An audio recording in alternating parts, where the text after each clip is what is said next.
આપણે આજે કીટુનો હલવો બનાવવાનો છે. તો એ કીટુ આપણે ઘી ગરમ કરી અને પછી એમાંથી નીકળે એનું એને પણ આપણે વેસ્ટમાંથી બેસ્ટ કરી અને આપણે સરસ મજાનો હલવો બનાવશું. તો 1 કપ જેટલું આપણે કીટુ છે. તો આપણે હવે આને ગરમ કરશું.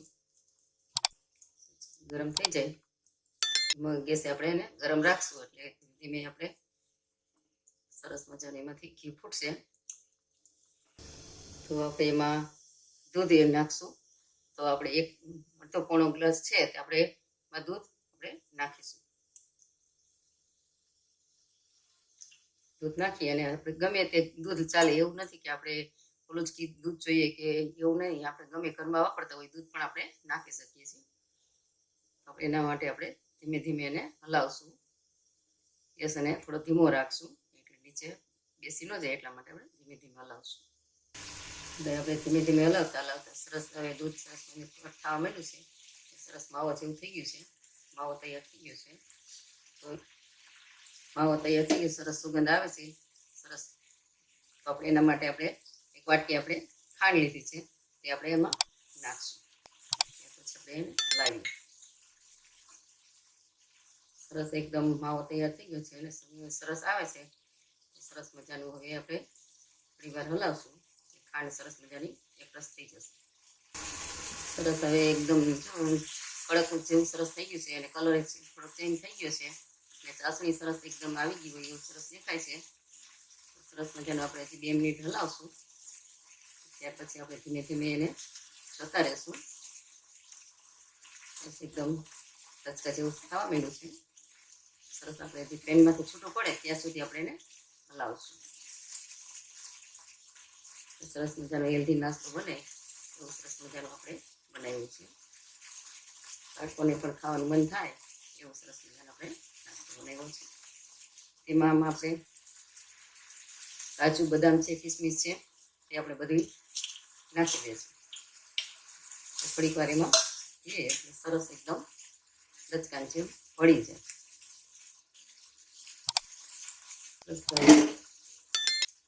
એકદમ સરસ હલવો સરસ એક જેવી છૂટું પડવા માંડ્યું એટલે એકદમ સરસ હલવો તૈયાર થઈ જવા માંડ્યો છે.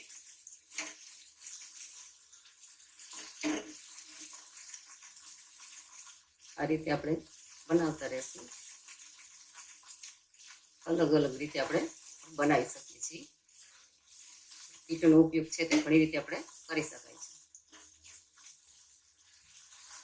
સરસ મજાનું એકદમ સરસ થઈ ગયું છે અને પેનમાંથી સરસ છૂટું તો પડવા માંડ્યું છે. પણ આપણે 1-2 મિનિટ રાખીએ એટલે કલર એકદમ સરસ ચેન્જ થઈ જાય. એટલા માટે આપણે સરસ એકદમ બને એના માટે આપણે 2 મિનિટ સરસ રાખીએ. સરસ થઈ જાય.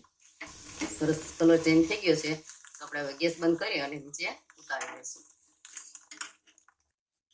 આપણે આ ડીશ લીધી છે એને ઘી લગાવી દીધું છે. તો આપણે એમાં ઢાળી દઈશું.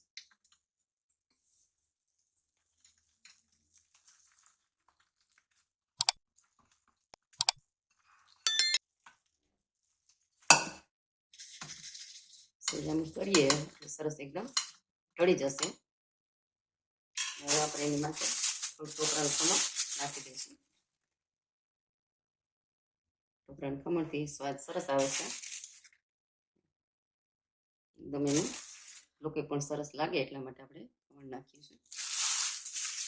આપણે હવે એને 10 મિનિટ ઠંડુ થવા દઈશું. ત્યાર પછી આપણે ઢેફલી બનાવીશું. સરસ હવે 10 મિનિટ થઈ ગઈ છે ને આપણે ઠંડુ થઈ ગયું છે. આપણે હવે એના કાપા પાડી લઈશું.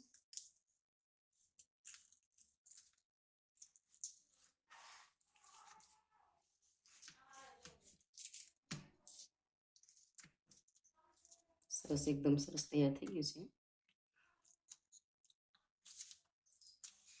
કે થોડું થોડું જામવા બની ગયું છે એટલે સરસ આપણે થઈ ગયું છે.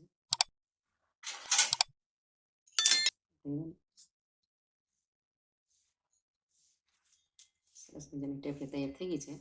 આ સરસ મજાની આપણે ઢેફલી બનાવી છે. આ રીતે પણ તમે બનાવજો. લાઈક કરજો, શેર કરજો અને સબસ્ક્રાઈબ પણ કરજો.